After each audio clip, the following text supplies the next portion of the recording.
Most men walk into relationships like they're walking into fog. They can see a silhouette, they can feel heat, they can hear a voice, but they don't understand the terrain, so they interpret everything as a personal verdict. A delayed reply becomes disrespect, a sudden affection spike becomes destiny, a cold week becomes betrayal. And because they don't understand the machinery underneath the mood, they keep reacting to symptoms instead of reading the system. That's why so many men either become naive romantics who get played by their own optimism, or hardened cynics who turn every woman into an enemy. Both are blind. One is blind with hope, the other is blind with bitterness. This is for the man who wants eyesight. Not a fantasy, not a hate campaign. A usable understanding. A framework that turns confusion into clarity and clarity into better decisions. Here's the first reality that frees you. The female mind is not mysterious. It is not chaos. What feels mysterious is your lack of vocabulary. The patterns are there, the logic is there, the incentives are there, but most men never study it because they think love should be enough, or because they're terrified that understanding will kill romance. It won't. Understanding doesn't kill love, it kills delusion. And delusion is what keeps men paying emotional taxes for relationships that never intended to be fair. The biggest mistake men make is assuming women operate like men with different hobbies. They don't. Men and women share humanity, but they do not share the same social pressures, the same mating risks, the same biological trade-offs, or the same status economies. Men are taught to build. Women are taught to be chosen. Men are evaluated for performance. Women are evaluated for perception. Those two worlds create two different forms of intelligence. Male intelligence tends to be direct, linear, problem solution. Female intelligence tends to be contextual, relational, status sensitive, emotionally predictive. Not because women are manipulative, but because a woman's safety and success, historically and currently, often depends on reading people before they become a problem. Men tend to respect truth, women tend to respect outcomes. That difference alone explains 1,000 contradictions men complain about. You've heard men say, "She said she wants honesty, but when I was honest, she got mad." That's because many women don't want honesty as a naked concept. They want honesty that protects the relationship's emotional climate. They want truth delivered in a way that doesn't make them feel unsafe, unattractive, replaceable, or embarrassed. Men think honesty is moral. Many women experience honesty as social risk. A man will say what he thinks and defend it. A woman will often say what maintains stability in the moment and then later adjust when the environment changes. That's not necessarily lying. That's adaptation. And if you don't understand adaptation, you will constantly misread it as betrayal. Now let's go deeper. If you want to understand the female mind, you have to stop watching what women say and start watching what women respond to. Words are politics. Behavior is policy. Women are often socialized to say what sounds right, what preserves harmony, what keeps doors open, but their nervous system reacts to truth more than their mouth does. The nervous system doesn't care about your speech. It cares about your frame, your stability, your value, your boundaries, your calm. This is why a man can talk beautifully and still be dismissed, while another man can speak plainly and be taken seriously. The female mind listens for cues, not lines. It's reading your emotional posture the way you read traffic before crossing a road. And that brings us to a brutal but useful principle. Attraction is not a reward for goodness. Attraction is a response to signals, safety signals, status signals, competence signals, self-respect signals. Men hate this because they were raised on the idea that women fall for being nice. That's a childhood story. Adult dynamics run on different fuel. A woman might appreciate kindness, but she is rarely captivated by it if it comes packaged with neediness, approval-seeking, or self-betrayal. Many men think kindness is a strategy. Women can smell strategy. Kindness that is a performance feels like a contract. I did this, now give me affection. That's not kindness, that's bargaining. And bargaining is not sexy, it's anxious. So what is the female mind actually doing in relationships? Most of the time it is running continuous risk assessment, not just physical risk, emotional risk, social risk, future risk. A woman is often asking questions she won't ask out loud because asking them out loud makes her feel exposed, needy, or unromantic. Questions like, can this man handle pressure? Will he embarrass me? Will he abandon me? Will he get lazy after I commit? Does he have options? Is he respected? Does he respect himself? Is he emotionally regulated, or does he collapse into moods? Is he consistent, or does he love bomb and vanish? Does he lead his life, or does he drift and blame the world? These questions are not evil. They are survival logic in modern form. This is why women can test men without calling it a test. Men hear tests and imagine some villainous game, but most tests are subconscious. They're the psyche probing for weak spots. If she challenges you lightly, she's not necessarily trying to humiliate you. She's checking if you fold. If you fold, her nervous system records you as unstable. If you get aggressive, her nervous system records you as dangerous. If you stay calm and firm, she records you as strong. The female mind isn't impressed by your promises, it's impressed by how you behave when your ego is poked. Now here's where men get trapped. The female mind responds powerfully to emotional contrast. If you are always available, always agreeable, always soft, you become background noise. Not because you're worthless, but because the brain stops registering what is guaranteed. This is a human thing, not only a female thing. But in dating, women tend to have more initial leverage because attention flows toward them. That means their brain gets saturated with options, messages, validation, micro-flirtations, social proof. So what stands out? Not the man who adds to the noise, the man who creates a different frequency. Calm, non-reactive, self-contained, busy, focused. He doesn't punish her. He doesn't chase her. He doesn't beg for certainty. He doesn't try to win her like a prize. He treats her like a person who must qualify for access. That flips the entire script because it interrupts her expectation of male pursuit. But be careful. This is where weak men try to become cold as a tactic. That never works long term because it's still neediness, just wearing black sunglasses. Women can sense when your distance is performance. True non-availability is not a tactic, it's a life. You are unavailable because you are building, because you have standards, because you don't outsource your self-worth to a woman's attention. When a woman meets a man like that, the female mind feels both challenged and safe. Challenged because she cannot control the outcome with simple signals. Safe because his stability is real, not a mask. Now we need to talk about the core engine that drives many female relationship behaviors, emotional security. Men often think women want money. They misdiagnose the problem. Money is often symbolic.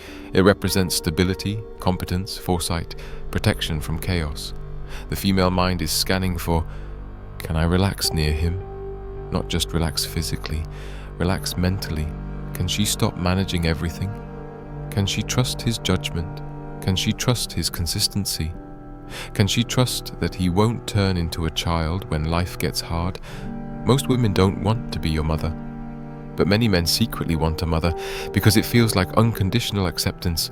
The female mind punishes that quickly because if she feels like she's raising you, she stops desiring you. This is why potential is a dangerous word for men. Women claim to love potential, many do, but potential without trajectory becomes a lie. A woman will invest emotionally into what you could be, and then years later she becomes resentful because you never became it. Men complain, she changed. No? Her expectation collided with your stagnation. The female mind can romanticize, but it cannot sustain romanticization forever. Reality eventually demands payment. Another major misunderstanding: men think women are inconsistent because women change their mind. But women often change their mind because they are responding to a moving emotional environment. The female mind is more likely to be guided by how the relationship feels in the present. Men call it mood swings.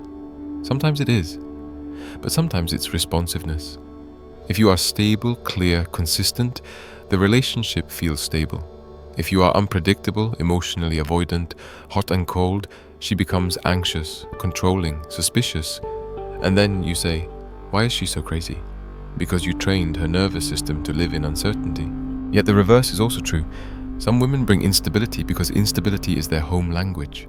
They grew up around chaos, so calm feels boring, and drama feels like love. If you don't understand that, you will become the man she uses as a therapist while she is attracted to the man who triggers her old wounds. That is not romance. That is a psychological loop. And if you want a stable life, you must learn to recognize loops early. So here's a key lens. Women are often drawn not to the man who loves them most, but to the man whose presence changes their emotional state most.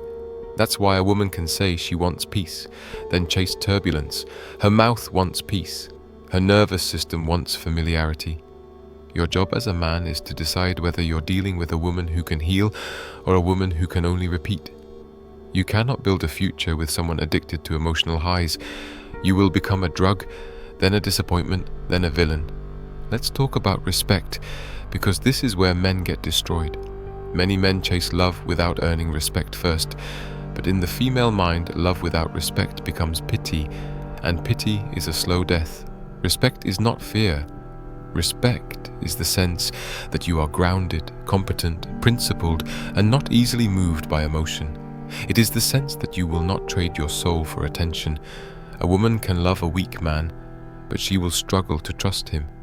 And without trust, love becomes anxiety. Anxiety becomes control. Control becomes contempt. Contempt becomes the end. This is why boundaries are not optional. A man without boundaries becomes a resource, not always money, time, emotional labor, validation, stability. Women often don't consciously say, "Let me use him." It's subtler. The relationship drifts into a pattern where she takes because he offers too easily. He gives because he hopes giving will secure her. That's a transaction disguised as romance. Eventually, she either loses attraction or loses respect. And then he says, "After all I did." Exactly. You are paying for love. Love cannot be bought. It can only be built, and building requires mutual investment. Now, to understand the female mind, you must also understand female competition. Men assume women compete openly. Many women compete covertly, through appearance, social proof, relationship status, subtle status cues, association with high-value circles. A woman's social position can be influenced by who chooses her. That's why who you are with matters to her, even if she claims it doesn't. In a world of social media, this has been amplified. Many women are not just dating a man, they are dating an identity, a narrative, a lifestyle, a proof of value. That can be healthy if it's aligned with real partnership. It becomes toxic when the relationship is primarily about image. Image-based relationships collapse the moment the image cracks. Social media also changed how the female mind experiences attention. It created constant micro-validation. Even good women feel the pull of it. That doesn't mean all women are disloyal. It means the environment is engineered to hijack desire and comparison. Many women now evaluate relationships not only against reality, but against curated fantasies. That raises dissatisfaction. Men experience this too, but women are often targeted more aggressively with validation economies. The practical implication for you is simple. You need to be the kind of man whose life competes with her dopamine feed. If your life is small, she will seek stimulation elsewhere. Not always cheating, sometimes just emotional distance, dissatisfaction, passive aggression. A bored mind looks for fire. Now let's address the elephant in the room. Why do some women punish the men they claim to love? Because intimacy triggers vulnerability, and vulnerability triggers fear. When a woman cares about you deeply, you gain power to hurt her. Some women respond to that by testing, controlling, criticizing, or withdrawing. Not because they hate you, but because their nervous system is trying to regain control over the risk. If you don't understand that, you will either submit and become smaller, or you will retaliate and become cruel. Both fail. The correct response is emotional leadership. Calm firmness. You don't reward bad behavior. You don't panic. You don't beg. You address it directly with standards, and you are willing to walk away if it continues. That is how you teach the relationship what is acceptable. But you also need discernment. Some women are simply not safe partners. They use emotion as a weapon. They rewrite reality. They punish accountability. They collect attention like currency. They treat men as interchangeable. If you try to understand your way into saving a relationship with a woman like that, you will lose years. Understanding is not permission to tolerate. Understanding is a flashlight, not a handcuff. So here's the framework you should carry from now on. When you're dealing with a woman, evaluate 4 things. First, her orientation. What drives her? Attention, status, connection, security, experience, control. You will see it in what she complains about, what she celebrates, what she fears. Second, her regulation. How does she handle disappointment? Can she self-soothe or does she punish?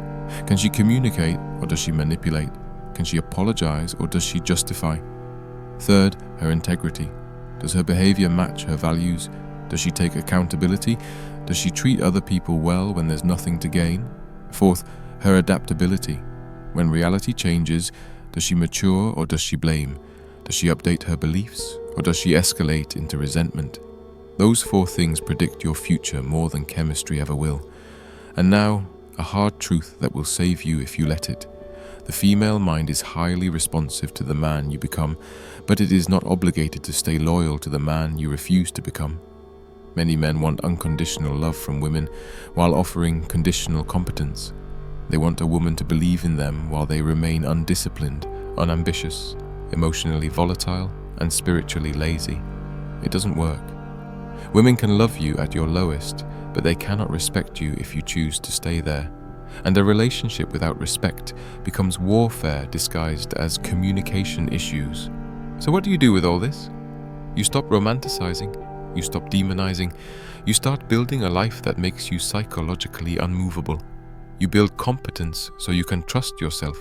You build emotional regulation so her moods don't become your steering wheel. You build purpose so you're not living for a relationship. You build boundaries so love doesn't become a hostage situation. And you choose women not based on beauty alone, but based on character, regulation, and alignment with peace. Because here's the final exposure. The female mind is not your enemy, and it is not your God. It is a system responding to incentives, emotions, history, and environment. When you understand it, you stop being shocked. You stop taking everything personally. You stop negotiating your dignity for affection. You stop confusing lust with compatibility. You start reading patterns. You start choosing wisely. And the moment you do that, your relationships change. Not because you learned female secrets, but because you became the kind of man who can see clearly and still remain calm. Most men never get there. They either chase women like a starving man chasing bread, or they hate women like a wounded man hating the knife. You don't need either posture. You need maturity. You need discipline. You need standards. And you need the courage to walk away from anything that costs you your peace. If this narration gave you clarity you didn't have before, don't keep it to yourself. Like the video, share it with a man who needs to stop guessing and start seeing. Subscribe for more breakdowns that turn confusion into control, and support the channel using the link in the description. Because the more we build men who understand reality, the less men get destroyed by it.